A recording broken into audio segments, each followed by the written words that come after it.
இதை வந்து நீங்க குப்பை சுப்பம் இவெல்லாம் வந்து நீங்க திசு வளர்ப்புல நீங்க எடுத்துட முடியாது. இது வந்து மான்சான்டோனுடைய மத்திய, அதாவது இன்டர்நேஷனல் கம்பெனியினுடைய ப்ராடக்ட்.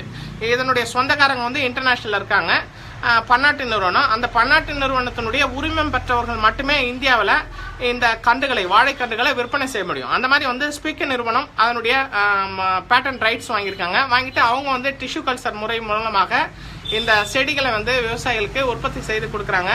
அதே மாதிரி ரிலையன்ஸ் போன்ற நிறுவனங்கள் அதெல்லாம் பண்றாங்க. அதனால வந்து இது என்ன பிரச்சனை, இந்த பழத்தை சாப்பிட்றதுல என்ன பிரச்சனை அப்படின்னு பாத்தீங்கன்னா, இந்த பழத்தை சாப்பிட்றதுனால அலர்ஜி உண்டாகும். ஏன்னா இது வந்து இயற்கையான வாழைப்பழம் இல்ல, இதனோட பல காட்டு பூச்சிகள், கரப்பாம்பூச்சி இதனுடைய ஜீன் வந்து இதுல சேர்த்திருக்காங்க. ஏன் அதனுடைய ஜீனை வந்து இதுல சேர்க்கணும் அப்படின்னா, பயிர்கள், அதாவது வாழை தண்டு அழுகல் நோய், அந்த மாதிரி நோய் வராமல் தடுப்பதற்காக.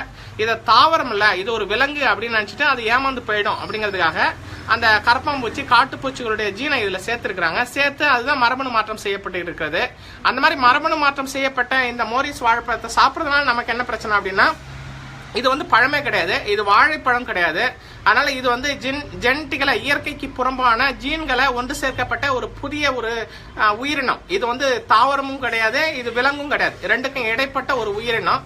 அப்ப இந்த உயிரினத்தை இது தாவரமாகவும் எடுத்துக்க முடியாது, அசைவமாகவும் எடுத்துக்க முடியாது. அந்த மாதிரி நம்ம சாப்பிடுகிற போது நம்ம உடம்பு ஒவ்வாமையை வெளிப்படுத்துகிறது, அலர்ஜியை வெளிப்படுத்துகிறது.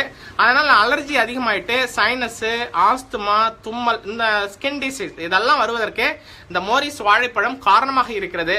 அதனால தயவு செய்து நோயாளர்களை பார்க்க செல்பவர்கள் பழம் வாங்கிட்டு போனோமேன்னு சொல்லிட்டு தயவு செய்து இந்த பழத்தை வாங்கிட்டு போயிடாதீங்க. வீட்டுல குழந்தை வைத்திருப்பவர்கள் அந்த மாதிரி வந்து அவங்க வந்து குழந்தைகளுக்கு இந்த பழத்தை கொடுத்துறாதீங்க. அதே மாதிரி அலர்ஜி, தும்மல், ஸ்கின் டிசீஸ் இருக்கக்கூடியவர்கள், வீட்டுல யாருக்காவது அலர்ஜி இருக்கு, ஸ்கின் டிசீஸ் இருக்குன்னா அவங்க தயவு செய்து அவர்களுடைய பிள்ளைகளுக்கு இந்த பழத்தை தயவு செய்து கொடுத்துறாதீங்க. என்ன கேட்டீங்கன்னா, விவசாய பெருமக்கள் நம்முடைய பாரம்பரிய இனங்களான நாட்டுப்பழம், பூவன் பழம், இந்த மாதிரியான பழத்தை நீங்க வந்து தயவு செய்து பயிரிடுங்கள். இது வந்து நம்ம புண்ணியம், அதெல்லாம் பயிரிடுவது வந்து புண்ணியம். மாறாக இந்த மாதிரியான பயிர்களை நம்ம பயிரிட்டு கொடுக்கின்ற போது இதனுடைய பாவங்கள் நம்மை சேரும், அதனால நம்முடைய சந்ததிக்கு சேரும். அதனால வந்து ஆரோக்கியமான உணவுகளை உண்போம், ஆரோக்கியமான இயற்கையான வாழைப்பழத்தை பயிரிடுவோம், இயற்கையான வாழைப்பழத்தை விற்பனை செய்வோம், இயற்கையான வாழைப்பழத்தை மட்டுமே வாங்கி உண்போம் என்ற உறுதியை நம்ம எடுத்துட்டோம்னா இந்த பன்னாட்டு நிறுவனங்களுடைய அத்தனை ஏமாற்றுத்தனங்களையும் மோசடித்தனங்களையும் நம்ம வந்து அடித்து நொறுக்க முடியும். அதனால வந்து இந்த தகவலை, இந்த காணொலியை பார்க்கின்ற நண்பர்கள் தயவு செய்து உங்களுடைய நண்பர்களுக்கும் பரப்புங்கள். நோய் இல்லாத தமிழகம், நோய் இல்லாத